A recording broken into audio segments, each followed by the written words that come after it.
रस्ते ਦੇ ਵਿੱਚ ਨਾ 6 ਬੰਦੇ ਖੜੇ ਸਨ। ਉਹਨਾਂ ਨੇ ਕਿਹਾ ਵੀ ਜੋ ਕੁਛ ਹੀ ਗਿਆ ਗਾੜ ਤੇ। ਮੈਂ ਕਿਹਾ ਕਿ ਪੁੱਤਰ ਮਾਵਾਂ ਦਾ ਮਜ਼ਾਕ ਨਹੀਂ ਸੱਜਦੇ। ਉਹਨਾਂ ਨੇ ਮੇਰੇ ਸਿਰ ਤੋਂ ਦੁਪੱਟਾ ਲਾ ਦਿੱਤਾ ਹੈਗਾ। ਬੇਟਾ ਮੇਰਾ ਪੜੇ ਸੁੱਟਿਆ, ਮੇਰਾ ਬੇਟਾ ਉਹਨਾਂ ਦੇ ਨਾਲ ਬੋਲਣ ਲੱਗ ਪਿਆ ਹੈਗਾ। ਜਦੋਂ ਮੇਰੀ ਕਮੀਜ਼ ਨੂੰ ਹੱਥ ਪਾਇਆ, ਮੇਰੀ ਕਮੀਜ਼ ਥੋੜੀ ਜਿਹੀ ਪੱਟ ਗਈ। ਮੇਰੇ ਵਿੱਚ ਪੈਸੇ ਸਨ 11,300 ਰੁਪਇਆ। ਕੁਛ ਵੀ ਨਹੀਂ ਕਰ ਸਕੀ ਕਿ ਉਹਨਾਂ ਦੇ ਹੱਥ ਜੋੜਦੀ ਸੀ, ਪੈਰਾਂ ਨੂੰ हथ लाती थी कि मेरे पुत्र को छाड़ दो अल्लाह वास्ते। अस्सलाम वालेकुम नाजरीन, एक डिजिटल से मैं हूँ आपका मेज़बान आमिर राना।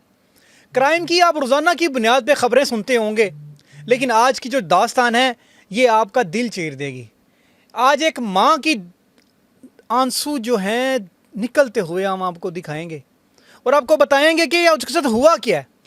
एक बेटा जो उसके साथ है, बेटे के बारे में कहा जाता है कि अपनी वालदा के साथ हो तो उसे परेशानी नहीं होती, उसके साथ ऐसा आखिर क्या हो गया कि वो वालदा जो है वो ज़ारो कतार हो रही है।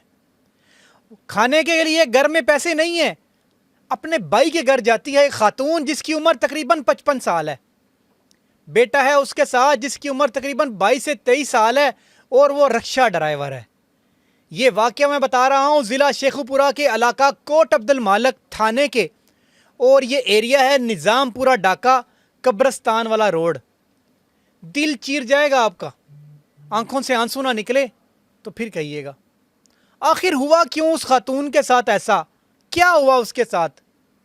खातून के घर में खाने के लिए पैसे नहीं है, बहुत भूख प्यास लगी हुई है, खाना खाना है। 3 दिन गुजर गए हैं भूख प्यास के। वो खातून अपने भाई के घर जाती है, किस जगह के ऊपर, निज़ामपुरा डाका में।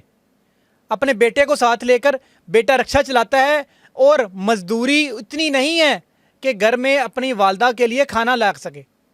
रिक्शा खड़ा करता है, अपनी माँ के साथ पैदल जाता है, बद्दोबुली स्टॉप पे उतरता है और पैदल कब्रस्तान रोड पे जाता है अपने मामू के घर, और उसके घर से 11,500 रुपया उधारा लेकर आता है। माँ साथ है, उम्र है 60 साल। 11,500 रुपये लिया, 200 रुपये रिक्शा किराया दिया और 11,300 रुपये लेके जब वंडाला दयाल शाह कब्रस्तान रोड के ऊपर पहुंचती है पैदल, गर्मी के अंदर, शिकर दोपहर के अंदर, तो 6 अफराद जिनके हाथ में असला और डंडे थे, जो कहीं के दस्ते नहीं होते वो वाले, वो वहाँ पहुंचती है तो उन्हें रोकते ने, माई नूं कहंदे ने माई रुक गल सुन। माई माँ उसके पास जाती, उसे कहती पुत्र मावां नाल मजाक ते नहीं करीदे हुंदे, इंज ते कोई नहीं अपनी माँ नूं कहंदा माई गल सुन। इतने में वो डाकू तैश में आता है, उस खातून के सर से जो दुपट्टा होता है उसको खींचता है नीचे और उससे कहता है माई तेनू कहने पे जो है वे कट दे। उसके पास छोटा सा पर्स होता है। आपको पता होगा कि जो माएँ हैं उन्होंने अपने पैसे सेव करने के लिए या जो कमीज़ का पल्लू होता है या दुपट्टे का पल्लू उसके साथ बांधे होते हैं, जो पुराने ज़माने की जो ख़वातीन होती हैं, या उनके पास एक छोटा सा बटवा होता है, पर्स होता है, जिसको वो या तो वो अपनी बगल में रखते हैं या उन्होंने हाथ में पकड़ा होता है। वो बगल में रखा हुआ था। खातून को बोलते हैं पैसे कढ़। वो कहती पुत्र मेरे कोल तो सिर्फ यही पैसे ने जेडे मैं अपने भरा को उधारे लैके आई हाँ, तेरी मेहरबानी, मेरे निक्के जे पोतरे ने, पुत्र है, मैं उन्होंने वास्ते रोटी लैके जानी, मेरे को पैसे नहीं है, मेरे को आटे दे पैसे नहीं है, मैं तो उधार लैके आई हाँ, तेरी मेहरबानी है, मैनू जान दे। इतने में वो उसके ऊपर लपकता है खातून के ऊपर और उसकी कमीज़ को यहाँ से पकड़ लेता है। खातून चीखती है और वो पर्स जो है वो नीचे गिर जाता है। वो जालम डाकू, वो बेड़िए उठते हैं, उस वॉलेट को पकड़ते हैं, उसमें से 11,200 रुपया वो निकालते हैं।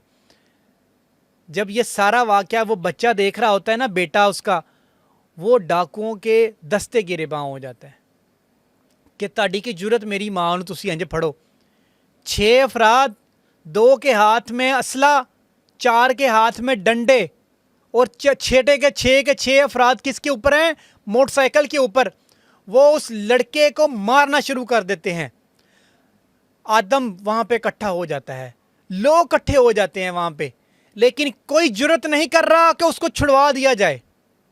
उसको साथ खेतों के अंदर ले जाया जाता है। बच्चा चीख रहा है, माँ भी चीख रही है मेरे बेटे को बचाओ, मेरे बेटे को बचाओ, लेकिन वो डंडे मार रहे हैं टांगों के ऊपर। इसकी टांग हमने तोड़नी है, इसकी क्या जुर्रत के ये हमारे दस्ते गिरेबान हो। सारे लोग इकट्ठे हो रहे हैं लेकिन जुर्रत नहीं कर रहा, हाथ में असला है, कोई जुर्रत नहीं करता भाई, कोई भी नहीं पूछता क्यों मार रहे हो। लोग गुजर रहे हैं पास से, कुछ खड़े हो गए हैं, दूर जाकर खड़े हो गए हैं, वो देखो भाई उन्होंने मारन डे आज, लेकिन जुर्रत कोई नहीं कर रहा। वो माँ अपना चादर जो नीचे गिराई थी वो उनके कदमों में रखती है और उन्हें कहती है खुदा का वास्ता मेरे बेटे को छोड़ दो, मेरा तो जो कुल कायनात सरमाया है वो ये एक बेटा ही है मेरा, जिसको आप लोग बेदर्दी के साथ मार रहे हो। कोई नहीं छुड़वाने आता। वो जब थक जाते हैं मार मार के उसे, वो एक दो फायर हवा में करते हैं, बाइकों को स्टार्ट करते हैं और बासानी निकल जाते हैं। कितने बजे का टाइम है? दोपहर का टाइम है, 12 से 2 बजे का। ये मैं रात की बात नहीं कर रहा, दोपहर की बात कर रहा हूँ।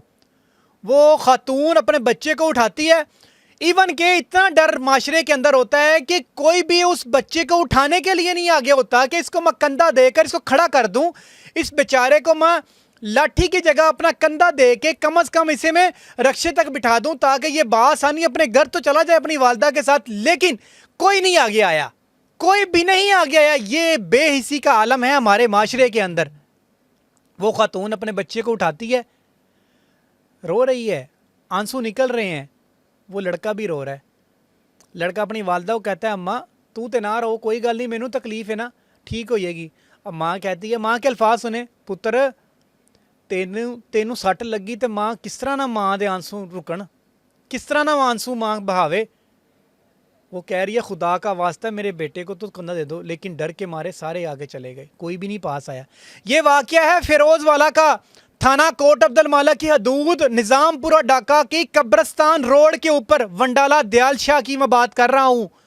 वहाँ पे ये वाकया हुआ है।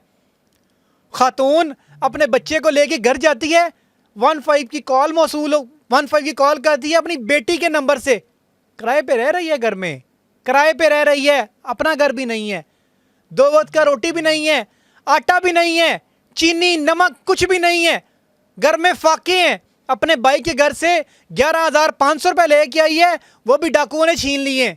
अंधेर नगरी है।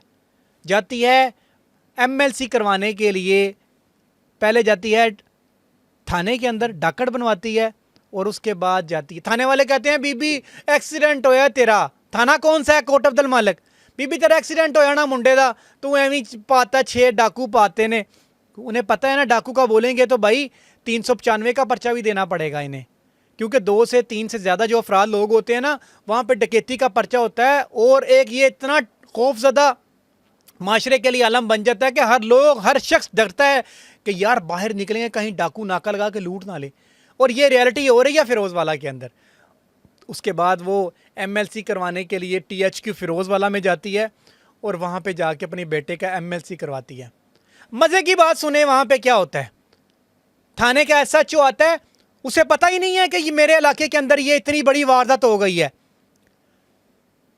सर्कल का इंचार्ज इरफान सईद है, शायद नाम है उनका, DSP हैं, उन्हें भी नहीं पता।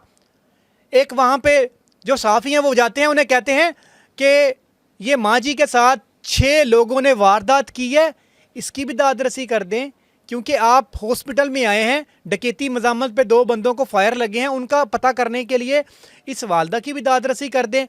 जब उसे पता चलता है तो तब SHO कहता है अच्छा मेरे इलाके में ये FIR होनी है, मेरे इलाके में ये वारदात हुई है, मेरे इलाके में इस खातून के साथ ये ज़्यादती हुई है, मेरे इलाके में इस लड़के के साथ ये ज़्यादती की गई है, मुझे पता ही नहीं है। यार तुम किस किस्म के SHO हो, तुम्हें पता ही नहीं है तुम्हारे इलाके के अंदर क्या हो रहा है। तुम्हारे ही थाने से अंदर वो डाकट लेके आती है अपनी FIR दर्ज करवाने के लिए, लेकिन आपको पता ही नहीं है। जब किस किस्म के जो स्टेशन हाउस ऑफिसर हैं वो तैनात होंगे तो अवाम ऐसे ही लुटेगी, अवाम ऐसे ही जलील होगी माशरे के अंदर। और अभी तक खातून का मेरा ख्याल है कि FIR नहीं हुई, और FIR तो दूर की बात है, बंदे कहाँ पकड़े जाने हैं। और जब पकड़े जाएंगे तो शायद इसके नसीब में यही होगी कि माँ जी वो बंदे जुडिशल हो गए ने। बड़ा दुख हुआ, बड़ा ही तकलीफ़ हुई। इस माँ के आंसू देखें आप, इस माँ के ज़ारो कतार निकलते आप आंसू देखें, क्या इसका मदावा होगा? क्या उस खातून का जो आंसू निकले जब उसके बच्चे को वो डाकू मार रहे थे, क्या उसका कोई मुदावा कर पाएगा? कोई मुदावा नहीं करेगा। उसके आंसू पूंछने के लिए कोई भी उसके पास कोई मसीहा नहीं जाएगा, क्योंकि गरीब है ना, बेरोज़गार है, किराए के मकान में रहती है, खाने के लिए कुछ नहीं है, क्योंकि उधर तो खिलाना पड़ता है। बड़ा दिल चीरा, फटा दिल। मैंने कहा अपने व्यूवर्स को बताऊं कि ये वाक़या हमारे सामने, हमारे माशरे में हुआ, और ख़ातून रो रो के बता रही है जो उसके साथ हुआ है। बड़ा दुख है। DPO शेखुपुरा साहब, जब आप हलफ लेते हैं ना, तो आप बताते हैं कि हम अवाम की जानो माल की इज़्ज़त और आबरू के रखवाले हैं, तो क्या इस माँ को आप इंसाफ दे पाएंगे? इस माँ के जो ज़ारो कतार निकलते हुए जो आंसू हैं, उसका मदावा आप कर पाएंगे? बड़ी हमें उम्मीद है आपसे। उस माँ के आंसू जो निकल गए हैं, उसका मदावा ज़रूर कीजिएगा, और उस बच्चे को जो साथ जो ज़्यादती हुई है ना, उस बच्चे को, उसके ज़ख्मों के ऊपर मरहम ज़रूर रखिएगा, ताकि उस माँ को कुछ सुकून आ सके। आपकी भी घर में माएँ बहनें होंगी। इससे आगे तो और मैं कुछ नहीं कहना चाहता, बस आईना दिखाना था और बताना था कि ये हो रहा है हमारे माशरे में। इसी के साथ अपने मेज़बान आमिर को इजाज़त दें। मिलते हैं एक नई स्टोरी के साथ, तब तक के लिए